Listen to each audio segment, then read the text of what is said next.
When I think about this, I'm reminded of a book that I read to my kids. It's called A is for Amazing. Each page is about an amazing woman in alphabetical order who's made an impact on the world. And the page that stands out for me that corresponds to this question and that stands out a lot for my littles is about Emmeline Pankhurst, who was a leader in women's suffrage in Britain. The picture in the book shows her with the police. So my youngest daughter always gets concerned. She's like, oh my goodness, the police are coming for her. Why is she in this book, right? And so I've read her Emmeline's quote, which is, we are here not because we're lawbreakers, we're here in our efforts to become lawmakers.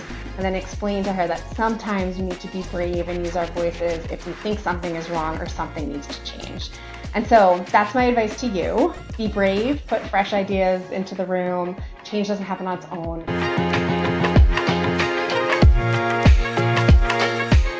Hello, hello. This is Samantha Saxby with another episode of Moms with Benefits, and we are doing our Chasing Change series, a new episode with Alison from Liberty Mutual. We are so excited to have her. As a reminder, our Chasing Change series is all about highlighting women, mom, employers, organizations that have really gone above and beyond in moving the needle and being change agents to support working parents. And so we're so excited to hear how Alison and Liberty Mutual have tackled this area. And so Alison, thank you so much for joining us today. Thank you so much for having me. I'm excited to have this conversation with you. Yeah, we got a lot to dive into. So first off, though, I always want to start, Allison, talk to me about your life as a working mom. So tell me a little bit about being a mom as well as being a career-driven woman. Yes. It's funny, we talk about the blend of those two things quite often. It's never a balance, right? It's just a blend. And I've learned that so much since becoming a mom about 7 years ago. But let me actually start a little bit earlier. So I started at Liberty 21 years ago. I've only ever been at Liberty. My whole career has been there. And I have held various roles across our finance organization. We're an insurance company, so we offer personal lines insurance, so think your car insurance, your homeowners. We also offer commercial and specialty lines, so think about the insurance that a business might need. And for the last 3 years, I've been the CFO for the part of the business that does that commercial and specialty insurance across the globe, which has been an incredible role and really exciting, but it is kind of a big job. And so, again, trying to find the right blend of time and balance has been really important for me. Another critical thing that I do at Liberty, and I get a lot of joy out of doing, is that I serve as the co-chair of the careers committee for our women's employee resource group, which we refer to as we at Liberty. And so I love that as being a nice way to really support women in the workforce and working moms as a part of that group as well. Outside of Liberty, I chair a nonprofit board called Girls on the Run Greater Boston, which supports children predominantly in grades 3 to 5, really combines physical and mental health coaching and awareness. And I like to think of it as supporting our future women leaders. So it gets me really excited. But I think the most important title that I hold is that of mom. And so my husband and I have two little girls. I have Lila, who's almost 8. She's just started second grade. And I have Ava, who's 5, who just started kindergarten. And throw a puppy in there as well, who's a year old. And so we have a pretty busy personal side of our life as well. But I wouldn't change anything. Amazing, amazing. Thank you for sharing. You certainly have a lot of passions that extend beyond, just family and work. And so excited to hear even more about what you're doing. So let's dive into the employee resource group that Liberty Mutual supports. So you mentioned it's called We at Liberty. So tell me more about We at Liberty. Yeah, We at Liberty is one of our longest tenured employee resource groups that we have. We stood it up in 2015, so almost 10 years ago. And today we have over 9,000 women and allies in the US within our community, which is just incredible reach across our enterprise. Some of the goals of our ERG, and not just we, but all of them really, are about creating inclusive spaces that foster connections, that uplift and empower women and allies through career development opportunities, different programs that we offer, and then mentorship, which is something I feel really passionate about. And we execute on these goals through several different subcommittees that support our members. So a couple of the examples would be Pathways to Parenthood, which is a group dedicated to connecting parents and caregivers. We have a women in technology community where members can share experience with other employees who are in that field. And then we have a space to engage men as allies, which is the name of that subgroup, because we know this is about getting everyone together working towards common goals. Awesome. So just to clarify, your employee research group, We at Liberty, is focused on supporting women, and then under that you have men as allies, I heard, but a large path of that is, or large chunk of that is the path to parenthood, and that's supporting new parents and caregivers. Is that right? Yes, Pathways to Parenthood is one of our newer but also largest kind of subgroups, really focusing on a subset of our members to provide that support that's needed. And I love that you called out the men as allies. All of our ERGs, so whether it's the women's ERG or our Asian and Asia Pacific ERG, we have several resource groups. We encourage other members at Liberty to be members of those groups as allies. And so for the we community, we really focus on men as allies to think about how we can all work together as this diverse organization to achieve the goals that we're aspiring to achieve. Yeah, awesome. Love to hear that. That's certainly interesting and not something that I've heard a lot of ERGs doing. So that's great. So tell me, Allison, then what is your role within We at Liberty?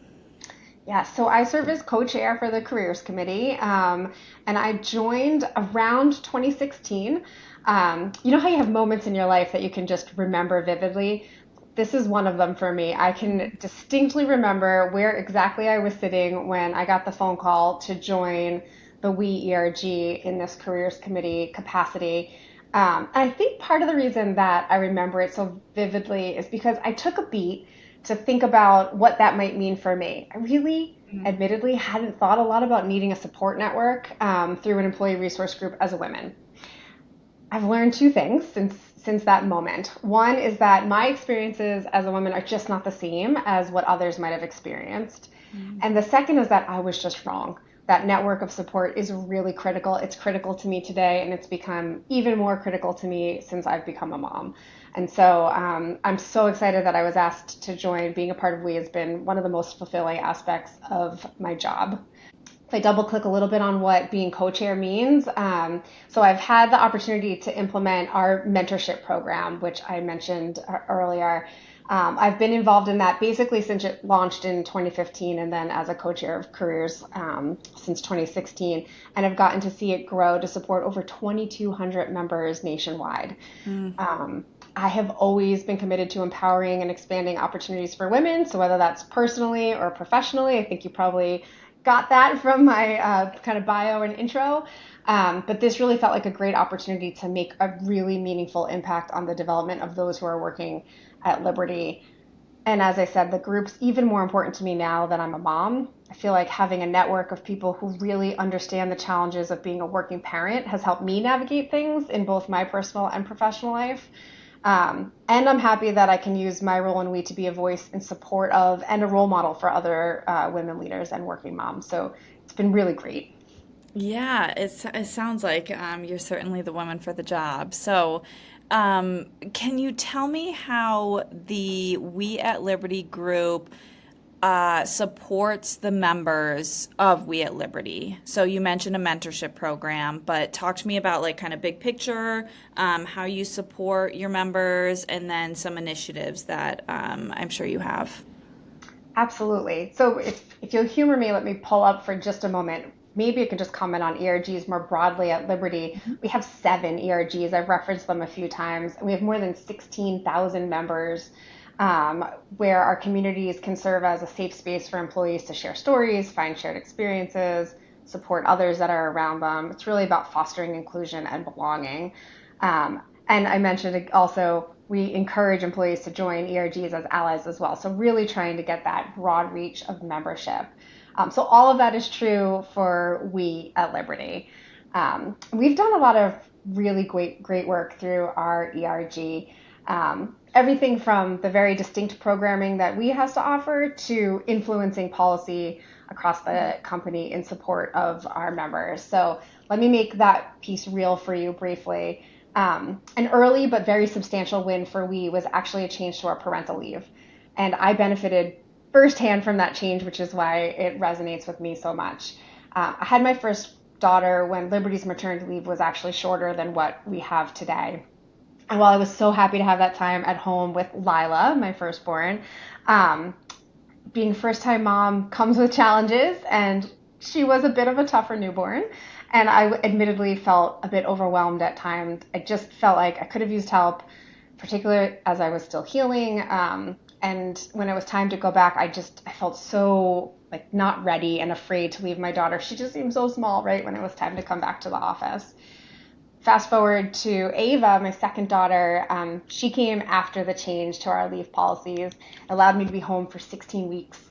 And I bolted on a week or two at the end as well, using a bit of vacation time. And my husband, who also works at Liberty Mutual, was home for 8 weeks. Um, I know being a second time parent, I was more experienced. I know that contributes to feeling less overwhelmed. But honestly, having my husband there longer and having a bit more time with the baby just gave me so much more time to adjust into being a family of four now. And when it was time to come back, I just felt more comfortable in making that transition. So I love that I'm a part of the ERG that was able to help make that happen for working moms like me. Yeah, that is incredible. And I love, love, love when folks who really want to be those change agents are able to show this is what it was before, and then we work together, and this is what it is after. And so, if you don't mind, can you just kind of give a short version of what was the policy before and after, and then any type of insight you have on your reflection of what it took to get stakeholders to move the needle to where your resource group wanted it. Absolutely. So with Lila, I was home about 8 weeks. As an individual, I wound up staying out about 13, but that was a combination of, leave and vacation time that I utilized. So I did stay out a little bit longer, but some of that's unpaid, right? So Mhm. that's a challenge for many folks.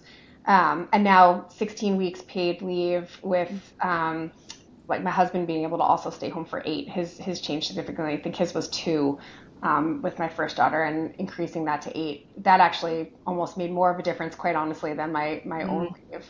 Um, so huge change.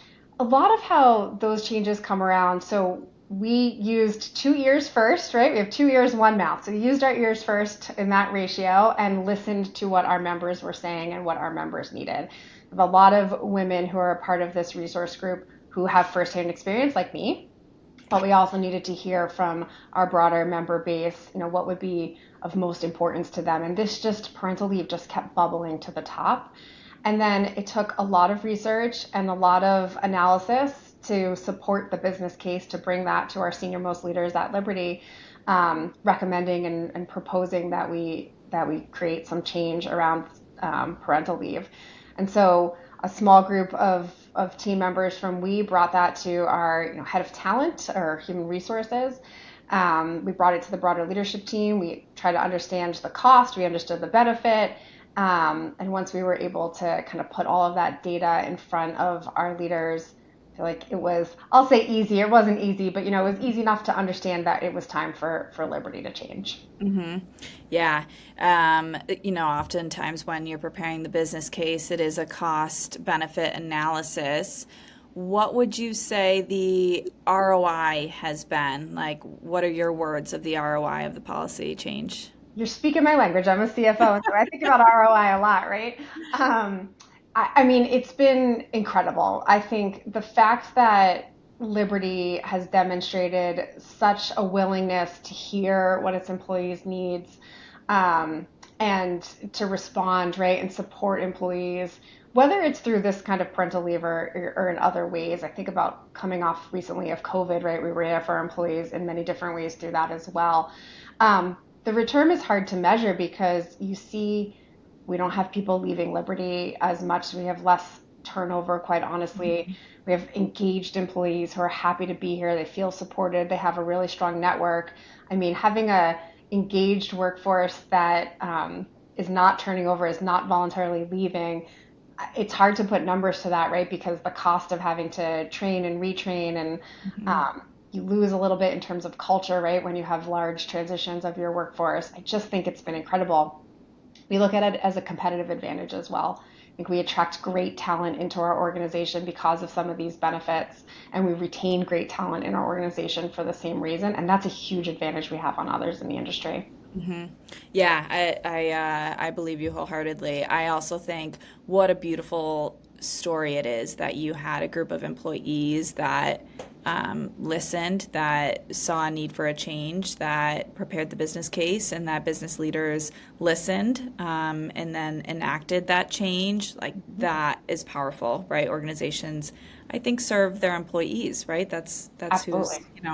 the heart of the organization. So yeah, so wonderful, wonderful story there. So thank you for sharing.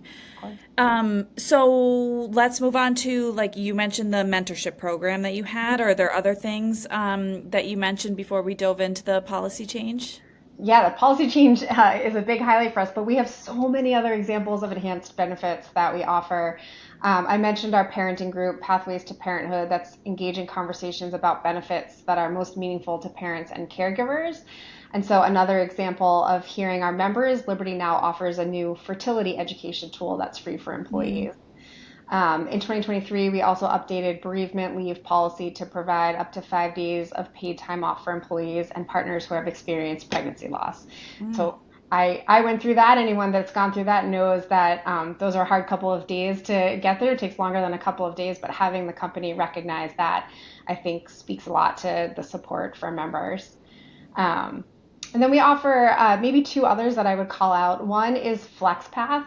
I think this is an incredible program for us to highlight. So in 2021, in partnership with We at Liberty, we launched FlexPath, which is a program that helps experienced professionals return to their careers through a flexible but meaningful part-time work, kind of like a project type rotation after an employment gap. So it started as a pilot program for returning employees. It was a way for us to say, hey, we've had a few employees step away from the workforce. We really want to bring them back, but we recognize that maybe as a full-time employee, that's not the way, the best approach for them. And so we now have a more formal program that accepts professionals who can come back into the workforce and contribute in a way that works for both the company and the individual. The roles are part-time, they're fully virtual, they're available in many different areas across the company, and typically participants can craft a schedule that really works for them and the team. So there's a lot that was created with that flexibility in mind to help support work life. I'm going to say blend instead of balance for employees, many of whom are really parents and caregivers. So that I was going to ask a question to kind of connect the dots here for our listeners. All the benefits and the strategy around this FlexPath program feels like it's specifically targeting working moms or caregivers that have had to step away for some sort of career pivot and they're trying to get reintroduced back to the workforce. Is that right? That's how it started. And listen, first and foremost, we want employees who feel like they can stay, right? So we don't want anyone, we want everyone to feel supported and have the flexibility they need without feeling like they need to step away from their careers. But we know that that's not always the case. Hmm. And so the birth of this idea came from, you know, looking around and realizing that in particular there were many women who stepped away, again in particular to start families and to support their Hmm. families. We wanted to get that talent back and extract the value that we knew we could extract from those folks and provide those women with a place at a flexible arrangement that would give them, the experience that they need as they think about the next steps in their careers. Yeah, absolutely. I love it. And so, for those that are listening, would they have had to be a former employee or could they be new and that could be a path for them? We have a lot of mom listeners who are trying to, increase their work slice of pie, if you will, in life. And so, is that an option for them to look into? It is. So today the program accepts professionals who haven't previously been with the company as a great way to just get your foot back in the door. Awesome. So, Allison, it's clear that the We at Liberty group has a ton of wonderful programs, initiatives, all focused on helping your employees. And so, here at Moms with Benefits, we're really focused on working moms. A lot of our listeners are the breadwinners of their family, and so they're balancing, being a financial leader for their family, being the household leader typically too. And so, when it comes to the work that We at Liberty is doing, your committees are doing, you, Allison, in your role is doing, how do you specifically support working parents and families within your organization? Geez, everything that you just said really hits home for me too. So I understand what your listeners are experiencing. I'm experiencing it as well. And Liberty and we offer a huge range of benefits, tools, and community, quite honestly, to provide the support for employees that they might need to succeed both inside and outside of work. So maybe I'll touch on three areas. So one would be events and programming. Um, so we at Liberty, we host a ton of events and different programs year round that are open to all of our employees. They touch on a variety of topics that are important to parents and caregivers in particular. So we do programming on fertility education, caring for aging loved ones, caring for children. This year we reintroduced Bring Your Kids to Work Day, which was a really fun event for children and a fun introduction for kids to see a day in the life of their Liberty parents. And then we weave in the topic of working parents across so many of our other events, including different panels where we're highlighting women leaders at Liberty. I was even on one specifically where we talked about highlighting women who are working moms and talking about how this is where I reject the term balance and think about blend much more, because, balance sort of sets us up for failure. It implies equality, right, between work and home. And we know that that doesn't happen on any given day, but that blend is what needs to be comfortable. And so we talk about that a lot. And we've offered programming through mentoring and some other programs that really focus on supporting working parents. So that would be one. Mm-hmm. Another is just in the flexibility that we offer. We offer a variety of working arrangements to meet the needs of our employees. So we have hybrid options, compressed work weeks, flex time, part-time working arrangements, all in support of what parents, caregivers, and really all of our employees might need. We have played a big role in thinking about the right work arrangements for our employees, supporting working parents with recommendations to really maintain the flexibility of a hybrid model. I know coming out of the pandemic, that was a hot topic for many different companies. What does in-person look like? And so the way we supported our employees was by we hosted several listening sessions. We brought in speakers who are experts in different work arrangements and what that can mean for your employees. Really just collected feedback. And I think we made a big impact by influencing the decision. So as a result, our in-office policy is one of the most flexible that I've seen. We have 2 in-person days per week for most folks who are near one of our major campuses, but we have flexibility in what those 2 days might be, and then even in the hours that you're in. I'll make it real again. I take advantage of this. I am always working my calendar to make sure that when I'm in person, it's for the most valuable things that need to be happening in person at Liberty, and then I'm home for those most important events in my kid's life. And then from time to time, I leverage those flexible hours. Sometimes I commute in really early in the morning. For my family, that's what works. I'm not really a part of the morning routine anyway. My husband handles that. But sometimes I'll try to leave a little bit earlier in the day so that I can be home for the part of the day that means the most to my kids for me to be there, which would be dinner, baths, and bed. So that flexibility is hugely supportive to our members.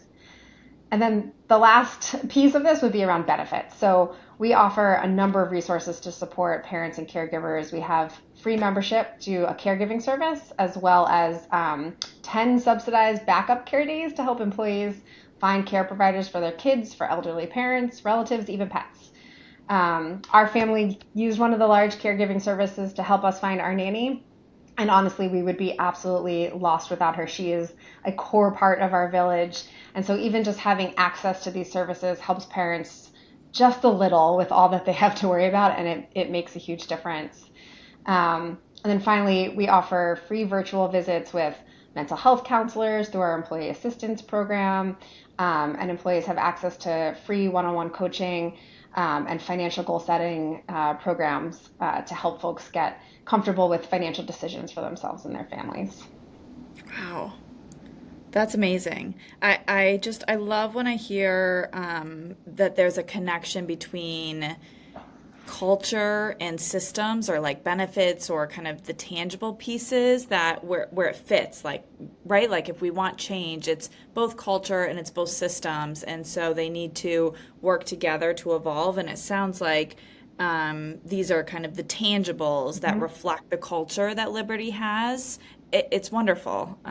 It's really wonderful. And then, putting their money where people are wanting it to be put. So awesome. So, Allison, when we think about all the work that you're doing, how would you define success when it comes to we at Liberty? And I'm in your broader organization too, but Allison, I'm very interested to hear your perspective because you are a CFO, and so ROI land, right? That is your world. So, how do you, Allison, how would you communicate the definition of success here? Yeah, and it's interesting because some of these things are hard to put like a fine point measure of success in place, but we certainly define our success by looking at things like, is our membership continuing to grow? We're a global organization. You heard me quote a lot of stats on this call, and I said a lot of things like nationwide or in the US. We really want to make sure we're expanding that global reach. Doesn't mean there aren't resource groups in some of our local international operations, but really trying to drive that connectivity across the globe will be something that we'll continue to do and will help us define success.